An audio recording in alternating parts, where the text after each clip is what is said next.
10 محرم سے پہلے پہلے یہ چھوٹا سا عمل کر لو، پورا سال آپ کے رزق میں کمی نہیں آئے گی، ہر پریشانی دور ہو جائے گی، گھر سے بے سکونی ختم ہو جائے گی اور زندگی پرسکون ہو جائے گی انشاءاللہ۔ ناظرین، جیسا کہ آپ کو پتہ ہے کہ اسلامی سال کا پہلا مہینہ محرم الحرام کا ہے اور اس مہینے کی بڑی فضیلت ہے، اور آج کا وظیفہ بھی محرم کے پہلے 10 دنوں کا ہے۔ بس آپ نے ایک بار یہ عمل کرنا ہے اور آپ کو یقین ہی نہیں ہوگا کہ اس عمل کی کتنی طاقت ہے۔ ویسے تو اس عمل کے بہت سے فائدے ہیں، لیکن اس وظیفے کے 2 بڑے فائدے جان کر آپ حیران رہ جاؤ گے۔ پہلا فائدہ تو یہ ہے کہ اگر آپ کسی بیماری میں مبتلا ہیں اور بیماری جانے کا نام ہی نہیں لے رہی، یا پھر آپ کے گھر میں کوئی ایسی بیماری میں مبتلا ہے اور آپ علاج کروا کر تھک گئے ہیں، تو یہ وظیفہ آپ کے لیے بہت مفید ثابت ہونے والا ہے۔ اور دوسرا بڑا فائدہ یہ ہے کہ جو بچے اپنے والدین کے نافرمان ہیں، ہمیشہ تنگ کرتے رہتے ہیں اور کوئی بات بھی نہیں مانتے، تو آپ نے یہ وظیفہ صرف 10 دن کرنا ہے۔ آپ کے بچوں کی تعریف پورا محلہ کرنے لگ جائے گا انشاءاللہ۔ آپ کے بچے فرما بردار ہو جائیں گے، آپ کی ہر بات مانیں گے اور آپ کی عزت بھی کریں گے۔ اور یہ وظیفہ کیسے کرنا ہے غور سے سن لیں تاکہ عمل کرتے وقت آپ کو کوئی پریشانی نہ ہو۔ دوستو، وقت کو ضائع کیے بغیر بات شروع کرتے ہیں، لیکن اس سے پہلے آپ سے گزارش یہ ہے کہ چینل کو سبسکرائب لازمی کیا کریں۔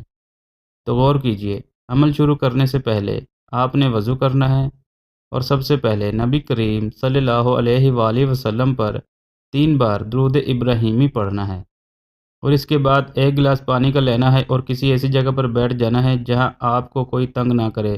جب آپ تنہائی میں بیٹھ جائیں تو آپ نے سورہ یاسین کی یہ چھوٹی سی آیت پڑھنی ہے، سلام قولا من رب الرحیم۔ آپ نے اس آیت کو 100 بار پڑھنا ہے۔ دوستو، یہ آیت چھوٹی سی ہے لیکن بڑی فضیلت والی ہے، اور جب آپ 100 مرتبہ پڑھ لیں تو آپ اس کے بعد 7 بار سورہ فاتحہ پڑھنی ہے، اور جب آپ نے یہ سارا عمل مکمل کر لیں تو آخر میں پھر آپ نے 3 بار درود شریف پڑھنا ہے۔ اور ایک بات، آپ اس وظیفے کو محرم کے پہلے 10 دنوں میں کسی بھی وقت کر سکتے ہیں۔ اب آپ کا سارا عمل مکمل ہو گیا ہے تو اس پانی کے گلاس پر دم کر لیں، اور اگر آپ نے اس عمل کو اپنے بچوں کے لیے کیا ہے تو تھوڑا تھوڑا کر کے سارے بچوں کو پلا دیں، اور اگر آپ نے کسی مریض کے لیے کیا ہے تو اس پانی کو مریض کو پلا دیں، اور یہ سارا عمل آپ نے 10 محرم تک ایسے ہی کرتے رہنا ہے۔ اور اسی طرح آپ جو پانی دم کریں گے آپ اپنے بچوں کو یا پھر مریض کو پلا دیں، اور اس عمل کے دوران آپ نے کوئی دن چھوڑنا نہیں ہے، لگاتار 10 دن کرنا ہے، یعنی کہ 1 محرم سے لے کر 10 محرم تک یہ عمل کرتے رہنا ہے اور پانی مریض کو پلاتے رہنا ہے۔ بس یہ چھوٹا سا عمل آپ کی زندگی بدل دے گا انشاءاللہ۔ دوستو، اس عمل کی بڑی فضیلت ہے۔ آپ جیسے جیسے یہ عمل کریں گے تو آپ کو خود واضح فرق نظر آئے گا۔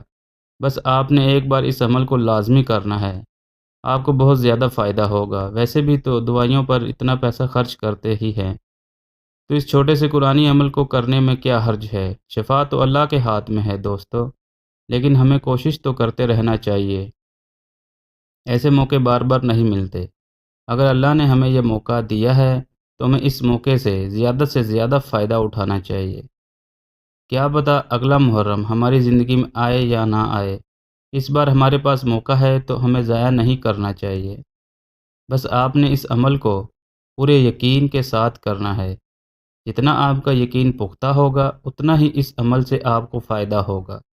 عمل کے دوران آپ کو لگے کہ مریض کی حالت پہلے سے بہتر ہے لیکن مکمل طور پر ٹھیک نہیں ہے، تو آپ اس عمل کو محرم کے پورے مہینے بھی کر سکتے ہیں، اور کوشش کریں کہ 5 وقت کی نماز کو اپنی زندگی کا حصہ بنا لیں، اور ان 5 وقت کی نماز کی فضیلت سے ہی آپ کو زندگی میں کبھی ناکامی نہیں ہوگی انشاءاللہ۔ امید ہے دوستو آج کا عمل میں آپ کو اچھی طرح سمجھا پایا ہوں۔